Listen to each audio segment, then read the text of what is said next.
Assalamualaikum warahmatullahi wabarakatuh. Perkenalkan, nama saya Nur Fadila, saya Prodi Perbankan Syariah semester 4. Pada kali ini saya akan membuat video mengenai mata kuliah Islamic Social Finance. Nah, jadi dari awal materi yang sudah dipresentasikan, saya akan mengulas kembali.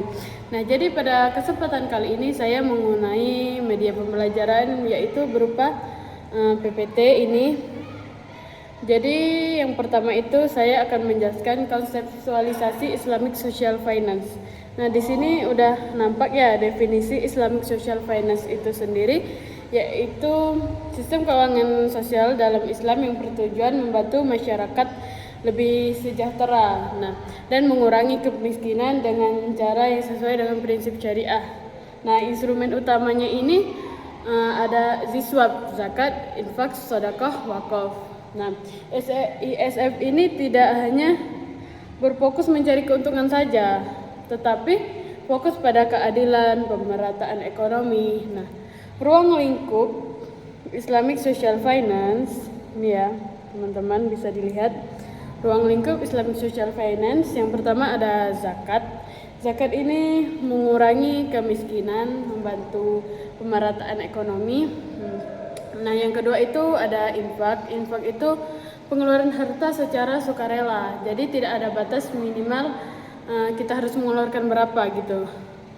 Yang ketiga itu ada sedekah. Sedekah ini lebih luas daripada uang. Jadi apa saja yang kita lakuin itu sudah bisa dianggap sedekah selagi ada nilai kebaikan di dalamnya, kayak menolong orang yang kesusahan, kayak kita tersenyum saja, itu sudah dianggap sedekah. Nah, yang keempat itu ada wakaf. Wakaf ini adalah memberikan harta untuk dimanfaatkan jangka panjang. Misalnya kayak kita memberikan tanah untuk dibangunkan pendidikan. Nah, itu kan secara tidak langsung kita sudah memberikan manfaat untuk jangka panjang. Nah, yang kelima itu dana sosial keagamaan lain seperti ada hibah, fidyah, dan ada kafarat. Nah, yang selanjutnya itu manfaat Islamic Social Finance ini, yang ini ya guys, yang ini manfaat Islamic Social Finance ini mengurangi kemiskinan seperti bantuan sembako, modal usaha kecil, beasiswa pendidikan. Nah, yang kedua itu mengurangi kesenjangan sosial. Mengurangi kesenjangan sosial ini orang kaya membantu orang miskin sehingga ekonomi mereka bisa seimbang karena terbantu tadi. Nah, yang ketiga ini meningkatkan kesejahteraan, mendapatkan bantuan pendidikan, kesehatan, ekonomi. Nah, yang keempat itu mendorong kemandirian ekonomi, kayak kita membantu UKM kecil gitu untuk melanjutkan usaha-usahanya. Nah, yang kelima itu memperkuat solidaritas sosial. Nah, masyarakat jadi lebih peduli dan bisa saling membantu. Nah, selanjutnya itu ada sejarah dan perkembangan Islamic Social Finance di Indonesia. Nah, dulu kalau kayak kita mau zakat, infak, sedekah dan lain-lain itu lebih banyak dilakukan kayak di masjid. Nah, sekarang kan sudah ada teknologi yang canggih gitu, ada zakat online. Jadi orang bisa melakukannya di mana saja gitu. Nah, yang pertama itu kita bahas karakteristiknya. Karakteristik Islamic Social Finance ini ada beberapa. Yang pertama itu berbasis syariah, yaitu sesuai prinsip-prinsip syariah tadi. Yang kedua ini berorientasi kemaslahatan umat. Yang ketiga ini fokus pada keadilan sosial. Yang keempat ini mengutamakan distribusi kekayaan. Yang kelima bersifat sosial bukan komersial. Nah, yang keenam ini bisa membantu konsumtif dan produktif. Nah, ini prinsip dasar Islamic Social Finance. Nah, ini prinsipnya yang tadi karakteristik.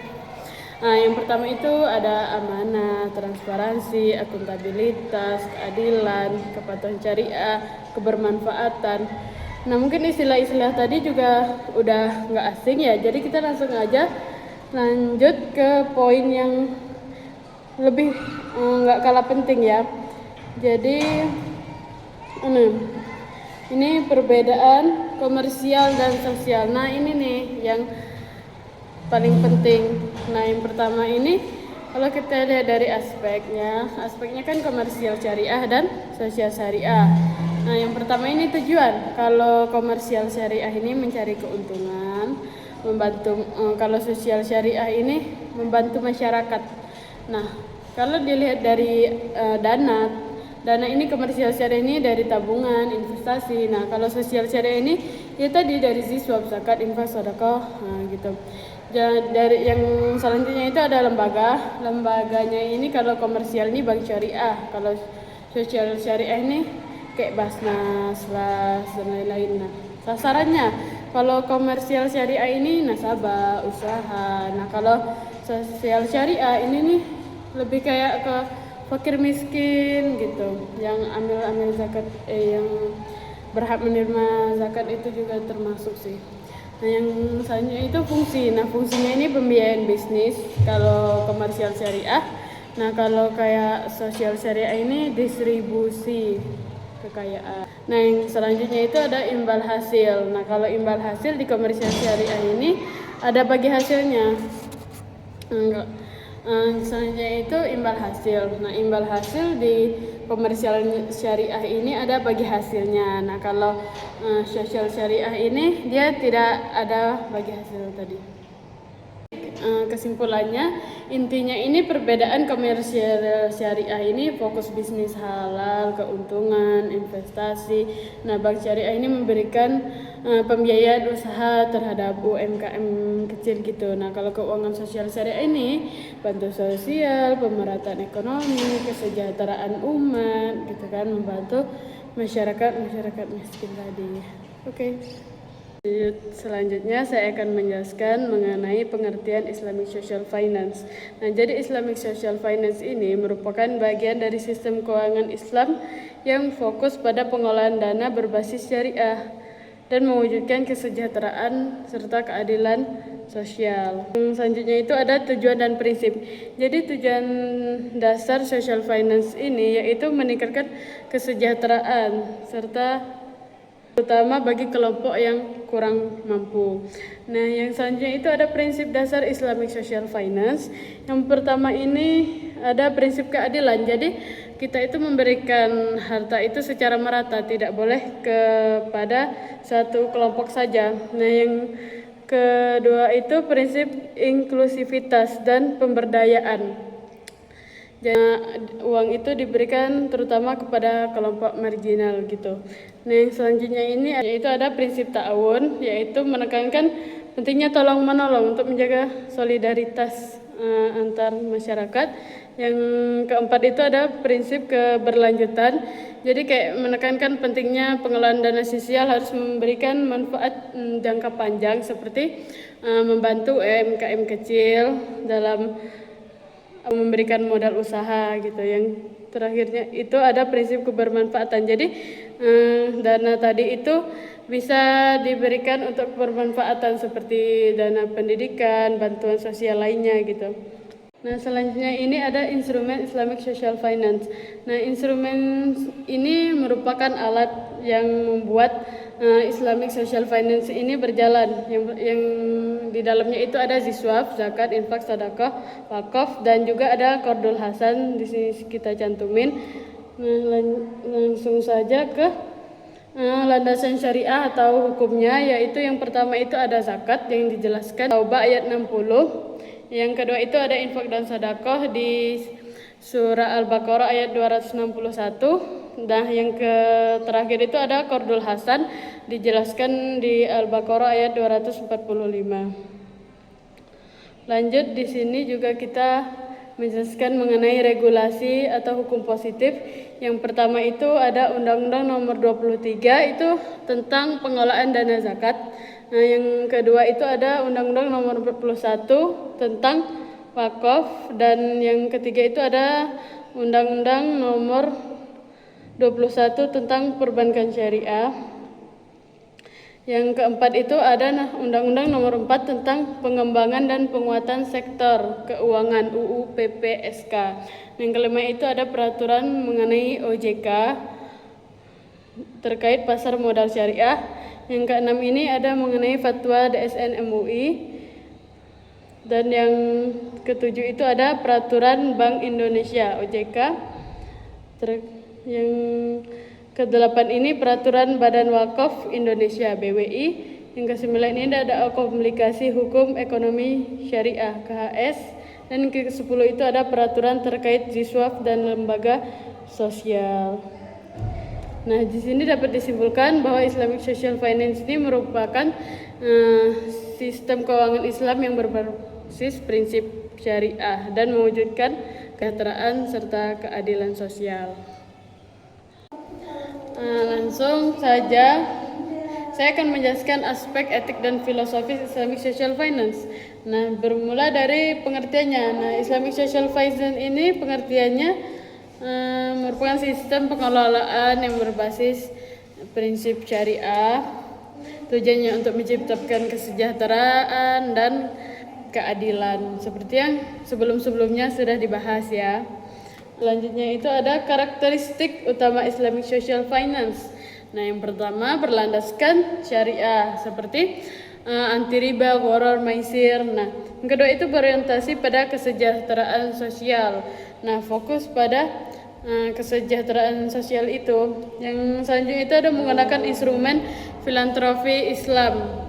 Dan selanjutnya ini mendorong pemberdayaan ekonomi, bukan cuma bantuan konsumtif saja gitu. Nah, yang selanjutnya itu ada bersifat berkelanjutan. Seperti contohnya itu kayak wakaf tuh loh, wakaf produktif, kayak kita memberikan tanah itu untuk dibangun sekolah gitu. Selanjutnya ini ada prinsip-prinsip dasar Islamic Social Finance. Nah, yang pertama ini ada larangan riba atau bunga. Nah, yang kedua ini larangan gharar, ketidakjelasan. Nah, yang ketiga ini ada larangan maisir, perjudian.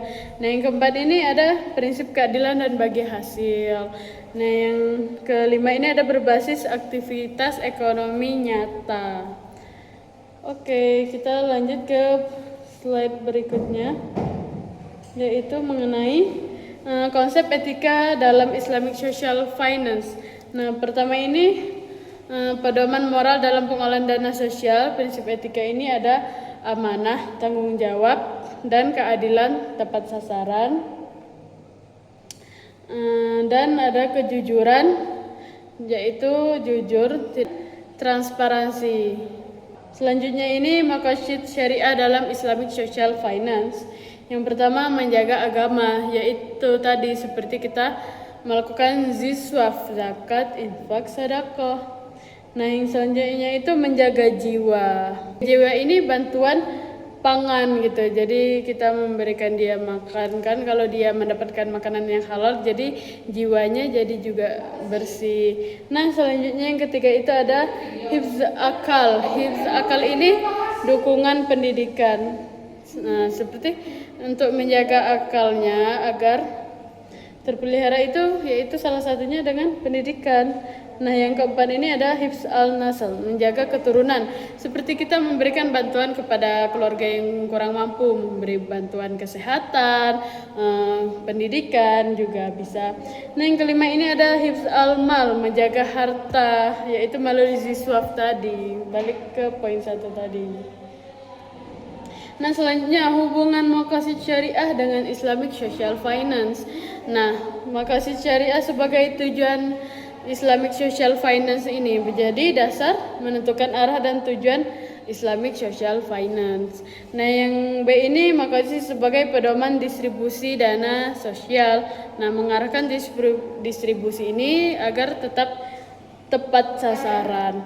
Nah, yang ketiga ini maqasid sebagai indikator keberhasilan, tidak hanya diukur dari besarnya dana yang dikeluarkan, tetapi juga berdasarkan dampak yang diterima. Nah, yang selanjutnya itu ada maqasid dalam mendorong pemberdayaan ekonomi. Nah, transformasi Islamic Social Finance itu dari bukan hanya sekedar bantuan konsumtif, tetapi juga produktif.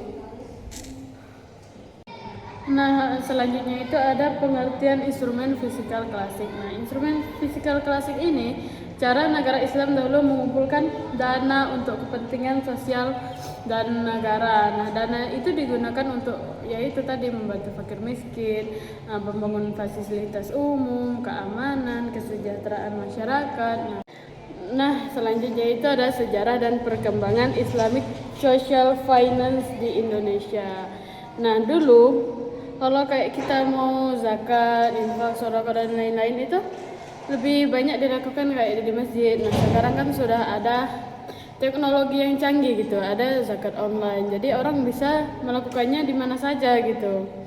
Nah, yang pertama itu kita bahas karakteristiknya. Karakteristik Islamic Social Finance ini ada beberapa. Yang pertama itu berbasis syariah, yaitu sesuai prinsip-prinsip syariah tadi. Yang kedua ini berorientasi kemaslahatan umat. Yang ketiga ini fokus pada keadilan sosial. Yang keempat ini mengutamakan distribusi kekayaan. Yang kelima bersifat sosial bukan komersial. Nah, yang keenam ini bisa membantu konsumtif dan produktif. Kedua ini prinsip dasar Islamic Social Finance. Nah, ini prinsipnya yang tadi karakteristik. Nah, yang pertama itu ada amanah, transparansi, akuntabilitas, keadilan, kepatuhan syariah, kebermanfaatan. Nah, mungkin istilah-istilah tadi juga udah nggak asing ya. Jadi kita langsung aja lanjut ke poin yang lebih nggak kalah penting ya. Jadi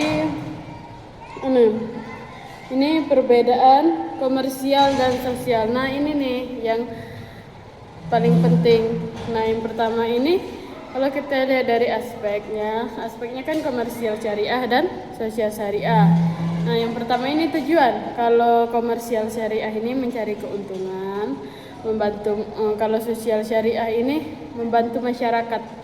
Nah, kalau dilihat dari dana ini komersial syariah ini dari tabungan, investasi. Nah, kalau sosial syariah ini ya tadi dari swab, zakat, infak, sedekah, gitu.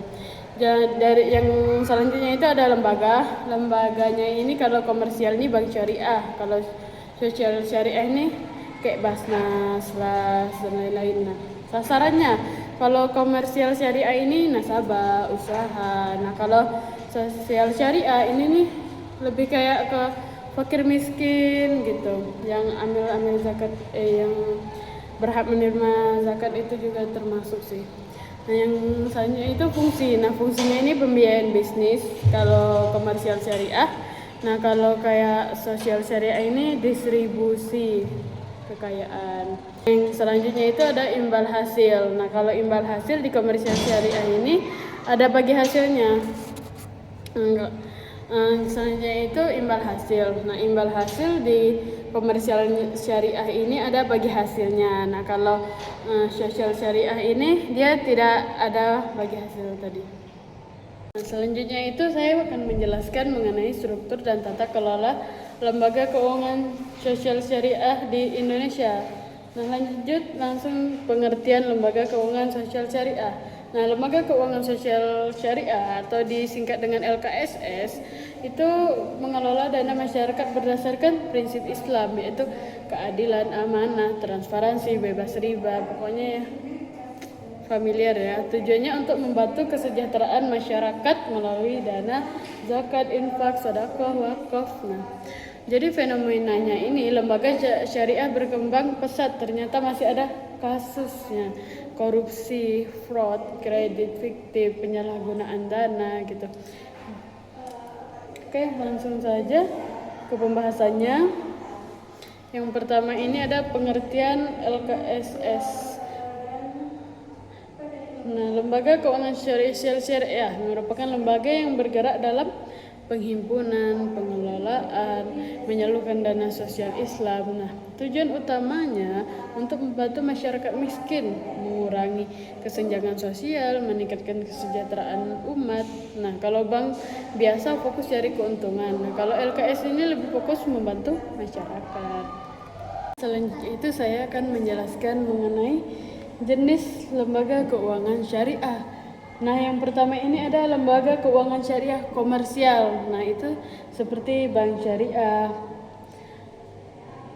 yang menggunakan akad mudharabah, murabahah, musyarakah, ijarah. Nah, tidak memakai bunga. Yang selanjutnya itu ada asuransi syariah takaful. Nah, asuransi syariah ini lembaga perlindungan risiko berbasis tolong menolong awun dengan pengelolaan dana.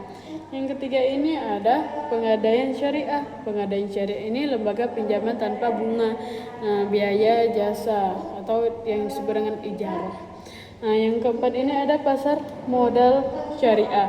Pasar modal syariah ini tempat investasi seperti saham, suku, reksadana.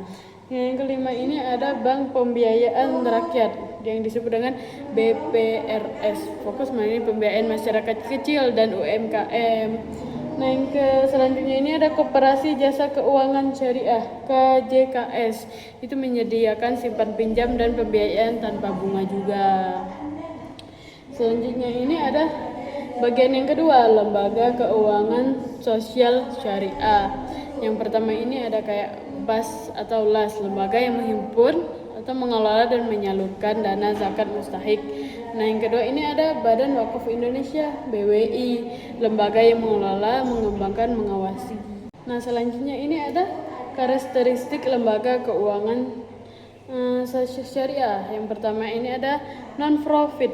Jadi lembaga keuangan syariah ini tidak mencari keuntungan semata-mata. Nah, yang kedua ini ada dana berasal dari dana sosial seperti swap, hibah. Yang ketiga ini amanah dan transparansi. Nah, yang keempat ini fokus pemberdayaan masyarakat. Kelima berlandaskan prinsip syariah. Nah, jumlah lembaga keuangan sosial syariah di sini nasionalnya ini ada 1 kalau Basnas. Kalau provinsinya ada 34, kabupaten atau kotanya itu 514. Nah, jumlah LAS nasional itu 34 kalau LAS ya. Kalau provinsi ini 38, kabupaten kota itu 51. Badan Wakaf Indonesia BWI, jumlah LKS itu 2021 itu sekitar 27 lembaga. Nah, kalau 2022 juga 27 lembaga. Nah, 23 itu sekitar 43 sampai 45 lembaga. Selanjutnya itu ada pengawasan dan evaluasi. Jadi memastikan dana yang disalurkan tadi tepat sasaran, menilai efektivitasnya. Nah, selanjutnya ada pelaporan dan transparansi. Jadi lembaga membuat laporan keuangan, laporan program, audit internal ataupun eksternal.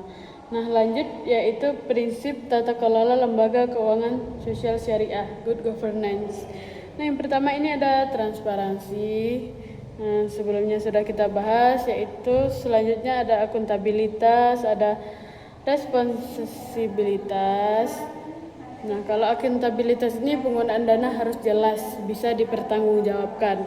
Kalau responsibilitas, lembaga harus menjalankan tugas sesuai aturan dan memastikan dana memberi manfaat. Nah, yang keempat ini ada independensi, lembaga profesional bebas intervensi pihak lain.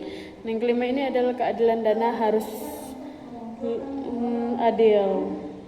Yang keenam ini ada kepatuhan syariah,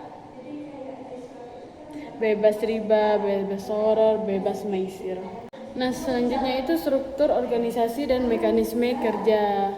Nah, yang pertama ini adalah struktur organisasi, yaitu ada pembina. Pembina ini yang memberikan arahannya. Nah, yang kedua ini ada pengawasan yang mengawasi kegiatan tersebut. Nah, yang ketiga itu ada pelaksana, yaitu berupa amil yang menjalankan operasionalnya. Nah, yang keempat ini ada bidang penghimpunan yang mengumpulkan dananya.